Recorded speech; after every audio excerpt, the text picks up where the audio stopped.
Cordial saludo. El título del proyecto es Diseño de una planta para la producción industrial del ácido levolínico, presentado por Jonathan Bolaño, María Camila Noriega, Jesús Páez y quien les habla, Giancarlo Falla. Para comenzar, vamos a hablar sobre el diagrama de bloques del proceso de la producción del ácido levolínico. A grosso modo, pues tenemos de que el ácido levolínico se obtiene mediante biomasa, ¿sí? En este caso se obtiene a partir del bagazo de caña o de la cascarilla de arroz, y pues su uso industrial lo podemos encontrar en la industria de polímeros y plásticos, y la otra industria la podemos encontrar en la industria farmacéutica.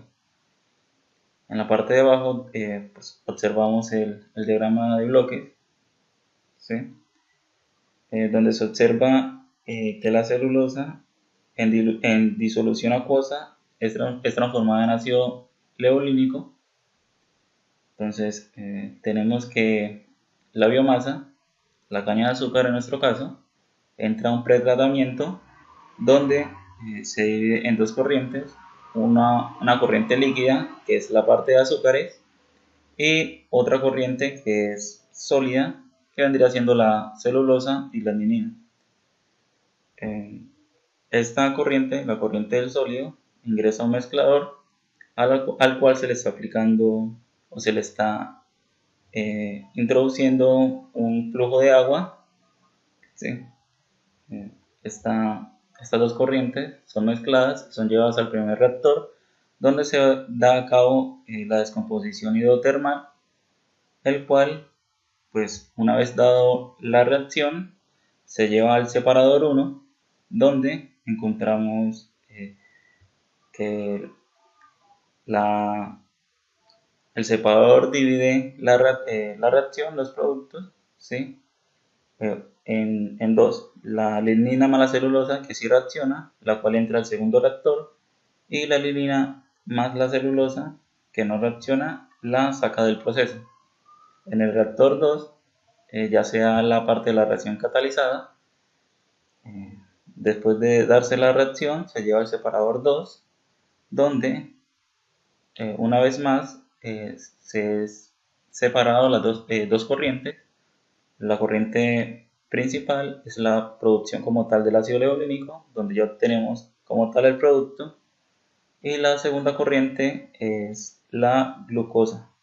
Bueno, entonces ahora tenemos la producción de ácido leulínico por el proceso Biofine, en el cual tenemos que para este proceso, en primer lugar, se alimenta una corriente de celulosa, que en este caso sería la corriente 1, en la cual lleva lignina, pero está considerada como un inerte porque no presenta ninguna función durante la producción del ácido. Y tenemos también otra corriente, que es la corriente de agua, que sería la corriente 2, que está a una temperatura ambiente y que son enviadas ambas a un mezclador, en donde se homogenizan y forman una mezcla acuosa, que sería la corriente 3.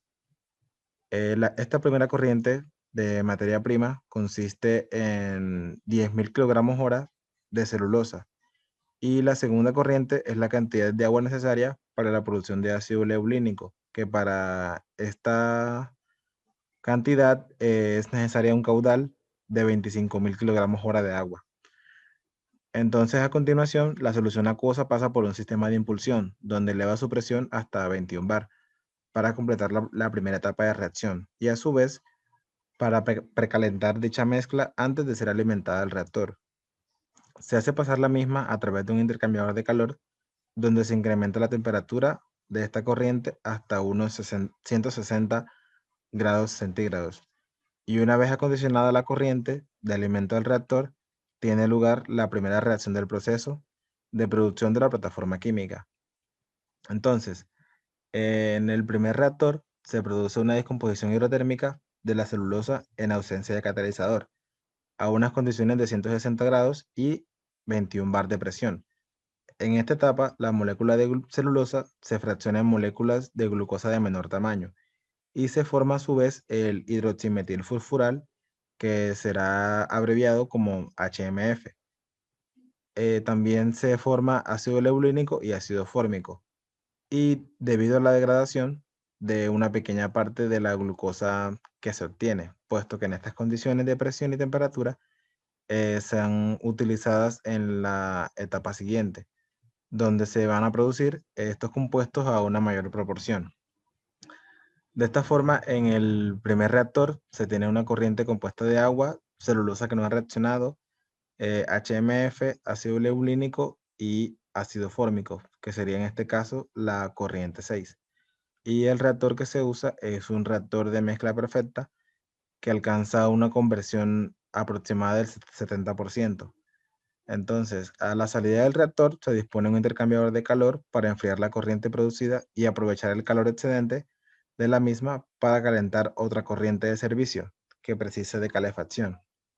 Luego, a continuación, se separa la celulosa no reaccionada en un equipo separador con el fin de aprovecharla. Se puede aprovechar como combustible para producir energía y calor necesario para el proceso de producción, que en este caso es como se llama una etapa de cogeneración. Una vez que se han separado la celulosa y la lignina, se condiciona de nuevo y la mezcla acuosa hasta las mismas condiciones de etapa previa, que es la que tenemos en el primer reactor, siendo los mismos 21 bar y 160 grados centígrados, antes de ser introducida en el segundo reactor.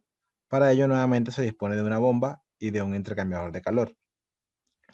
En la segunda etapa de conversión, que tiene lugar en el siguiente reactor, se deshidrata la glucosa a HMF en presencia de un catalizador heterogéneo, que en este caso es amberlita 70.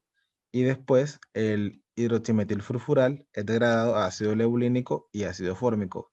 Todo esto ocurre en un reactor también de mezcla perfecta, pero de 20 metros cúbicos de volumen. Con el fin de facilitar la separación de los compuestos, es necesario realizar un calentamiento de la mezcla hasta los 375 grados centígrados. Y el incremento de esta temperatura se logra mediante el intercambiador de calor que existe entre la corriente 12 y la 13. Luego se consigue meter esta corriente en una primera columna rectificadora. Así se obtiene por la parte de fondos la glucosa producida que será utilizada para reciclo, y por la parte de el top tenemos la corriente 14, que es la que se tiene ácido fórmico y ácido leulínico. Luego se obtiene finalmente por la cabeza de la segunda columna ácido fórmico y agua, que sería la corriente 16. Y por la parte inferior tendríamos la corriente 17, que correspondría a ácido fórmico. Eh, con todo el proceso tenemos una producción de 4.369,69 kilogramos hora de ácido leulínico al 99,9% de pureza. Y las corrientes 14, 15 y 16 son glucosa, ácido fórmico y agua, y estos pueden ser recirculadas al proceso o utilizarlas como subproductos para así aprovechar al máximo todo el proceso de ácido leulínico. Bueno, seguidamente se hizo la simulación, el cual se tuvieron como componentes lo que fue la celulosa, glucosa, el agua, como producto principal el ácido leulínico y como subproductos tenemos el ácido fórmico y el HMF. Aquí el método que se utilizó para la simulación fue el NRTL, ya que digamos es el que más se ajusta a los componentes que estamos utilizando en nuestro proceso. Bueno, el primer equipo que se tuvo en cuenta fue el mezclador, el cual trabajó a condiciones normales, lo que quiere decir a temperatura de 25 grados Celsius y a una presión de 1 bar. La corriente de celulosa contiene una entrada de 61.728 kilomol por hora, y para el agua tenemos una corriente de 1388.8 kilomol por hora. Esta relación se hizo, el cual pues nos basamos en un artículo donde nos decía que por cada kilogramo de celulosa se necesitaban 2.5 kilogramos de agua.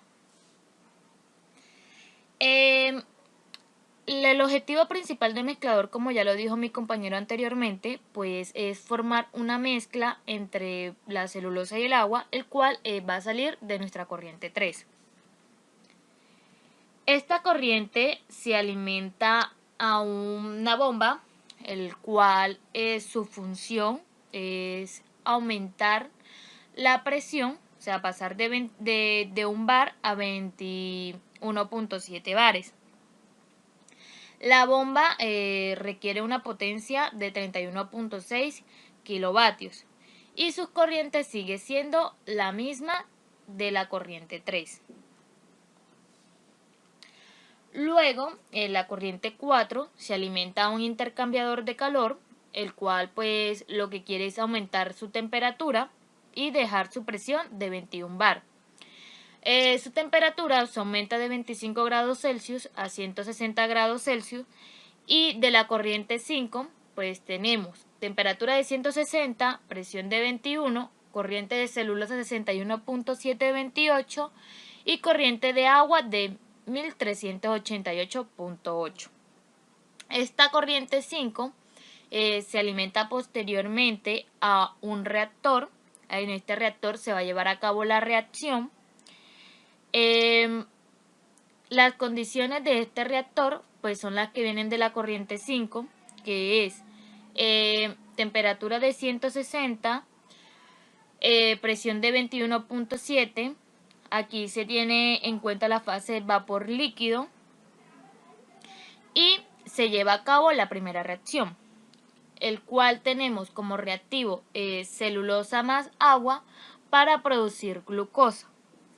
Aquí la fracción de conversión fue del 70%, el cual hace parte de la celulosa,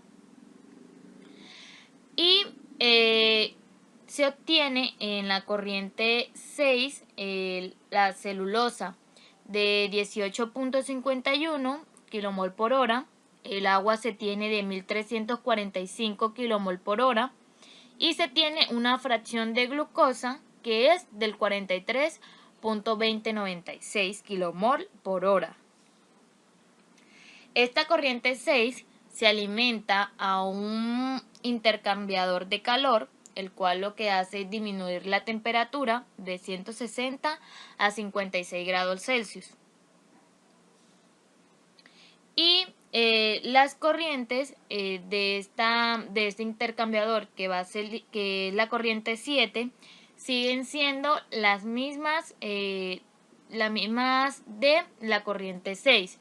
O sea, mi celulosa sigue siendo 18, mi agua sigue siendo 1345 y mi glucosa sigue siendo de 43 kilomol por hora, todos los flujos. Este flujo 7, esta corriente 7, se alimenta a un separador, esto con el fin de pues separar la celulosa que no fue reaccionada, el cual se puede recircular al proceso para que no tengamos tantas pérdidas. Y tenemos que de la corriente 8 va a salir, vamos a obtener nada más lo que es el agua y la glucosa, que son pues nuestros componentes de interés para seguir en el proceso, el cual el agua va a tener un flujo de 1296 kilomol por hora y mi glucosa de 43.20 kilomol por hora. Y por la parte de la corriente 9, pues vamos a tener mi celulosa no reaccionada con una fracción de 18.51, ya que pues esto lo obtuvimos de nuestro reactor. Se va a ir una parte de agua, un porcentaje un flujo de 49.25 kilomol por hora. Y de mi glucosa pues no vamos a obtener nada, ya que me está saliendo todo por mi corriente 8, que mi glucosa es mi componente de interés. El equipo siguiente en el proceso es la bomba 101, que trabaja a 30.02 kilowatts. Esta bomba lo que hace es elevar la presión hasta los 21 bar y los flujos se mantienen constantes a la salida de las corrientes de esta bomba. Los materiales por los cuales está elaborado esta bomba es de acero inoxidable, pues las sustancias que se están trabajando son bastante corrosivas y pues es una bomba tipo centrífuga. El siguiente equipo es el intercambiador 102, que eleva la temperatura hasta 160 grados Celsius y este trabaja pues a la presión de 21 bar. Los materiales los que escogimos para este intercambiador es de cobre y de acero inoxidable por las propiedades corrosivas de las sustancias que se están trabajando.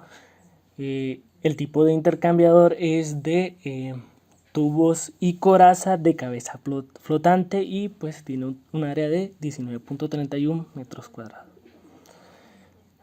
Y pues los flujos se mantienen constantes, pues es solamente un proceso de intercambio de energía. En el siguiente equipo tenemos el reactor número 2, que es un reactor de lecho fijo que tiene un catalizador. En este caso, en este reactor tenemos una temperatura de trabajo de 160 grados Celsius y 21 bar. El material del que está elaborado este reactor es de acero inoxidable y pues las dimensiones de este tiene un volumen de 20 metros cúbicos. Y lo que hace este reactor es transformar la corriente que viene de celulosa en ácido fórmico y ácido lebonílico. Estas corrientes de ácido fórmico y ácido lebonílico son de 43.2 kilomol hora para los dos. Este flujo de salida de este reactor se lleva a un intercambiador de calor, el cual eleva la temperatura hasta 375 grados Celsius y la presión a la que nosotros trabajábamos en la simulación es de 2.97 bar. Esto es porque en el reactor hay caída de presión y pues pasa la presión desde 21 bar a 2.97 bar. Y pues los materiales los que está elaborado son igualmente de cobre y acero inoxidable y es del mismo tipo que el intercambiador anterior. Y las dimensiones que tiene este intercambiador es de 15 metros cuadrados. Después el siguiente equipo es una torre de destilación. En este caso esta torre lo que hace es separar las corrientes más volátiles, o sea las sustancias más volátiles, que es el ácido fórmico y el ácido lebonílico, en la parte de destilado del agua que sale por la parte de los fondos de esta columna. Y pues esta columna es de acero inoxidable, es de tipo de bandeja. O sea, la característica de este equipo es que es de bandeja de tamices y pues el diámetro de los platos es de 2 metros. En el último equipo del proceso tenemos otra torre de destilación. En este caso la temperatura de trabajo es de 20 grados, de 200 grados Celsius y trabaja con una presión de 1.3 bar. En esta torre se trabajan los mismos materiales, es del mismo tipo que la torre anterior y pues separa el ácido lebonílico del ácido fórmico, que es menos volátil, y pues sale por la parte de los fondos de la columna. Los flujos finales a los cuales sale el ácido lebonílico y el ácido fórmico son entonces en la corriente 17 sale ácido, en la corriente 16 sale 37.63 kilomol hora de ácido levonílico y 4.58 kilomol hora de ácido fórmico. Y en la parte de los fondos sale 38.62 kilomol hora de ácido fórmico y 5.53 kilomol hora de ácido levonílico. En este caso, en esta columna de destilación, los componentes no se separan por completo. Bueno, en el proceso de ácido lebulínico también se tiene los balances de energía y los requisitos de servicios auxiliares. La transformación de materias primas en productos finales en cualquier planta química implica operaciones de calentamiento y refrigeración de las corrientes del proceso. El uso excesivo de corrientes de servicios tales como vapor, aceite caliente o agua de refrigeración son operaciones de calentamiento y enfriamiento que conllevan altos costes de operación.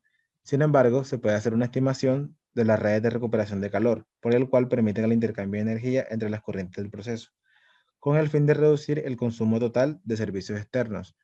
Debido a las restricciones impuestas por la segunda ley de la termodinámica, el intercambio de calor entre corrientes de proceso no cubre todos los requerimientos de refrigeración y calefacción.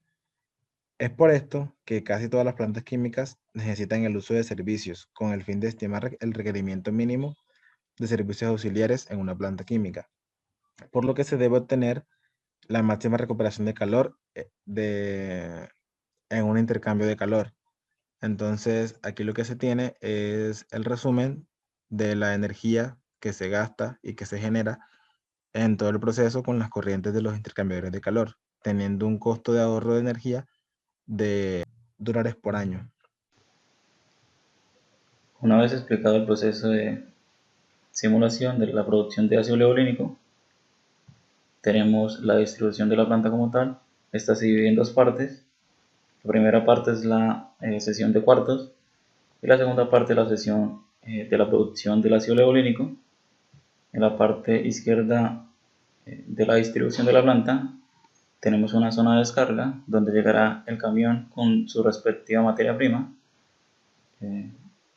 Llegado el camión, se almacenará después esta materia prima en un cuarto separado, el cual llamamos almacén de materia prima, el cual está listo pues para entrar como tal al proceso de producción del ácido levolínico, más que todo pues al proceso de pretratamiento.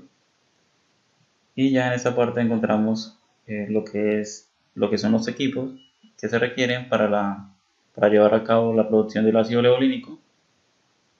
Cada equipo tiene sus respectivas distancias con respecto a otro equipo, y en esta zona vamos a tener aproximadamente 14 operarios para mantener en funcionamiento la producción del ácido levolínico. Una vez obtenido el producto, tenemos un almacén de producto en el cual pues se va a almacenar el ácido levolínico mientras llega o se carga el camión que está en la zona de descarga para posteriormente pues distribuir el ácido levolínico a los respectivos clientes. En la parte 1 de la planta, que es los cuartos, pues una vez ingresado a la recepción, a mano izquierda tenemos la cafetería, que será manejada por 3 empleadoras, ¿sí? En la recepción tendremos a una persona, sin contar el celador. Una vez pues revisado la cafetería, al lado tenemos la parte de administración, donde los operarios serán alrededor de 5 personas, que serán los encargados de administrar como tal los balances económicos de la empresa. A continuación del cuarto de administración tenemos el cuarto de laboratorio, donde se llevarán a cabo los estudios previos, pues por si se desea mejorar la producción como tal del ácido, ¿sí? En este cuarto tendremos 3 químicos los cuales pues nos evaluarán si el proceso se puede mejorar de cierta forma, agregando cierto catalizador o no. Al lado del cuarto de laboratorio tenemos el cuarto de control, en el cual pues se llevará a cabo o se tendrá en cuenta para evitar cualquier catástrofe o interferencia que haya en el proceso de control. En el cuarto de control tendremos de igual forma con 4 operarios que estarán revisando y monitoreando pues cómo se está llevando a cabo el proceso de la CIA. Aquí pues miramos la bibliografía en la cual nos basamos para realizar esta presentación y muchas gracias.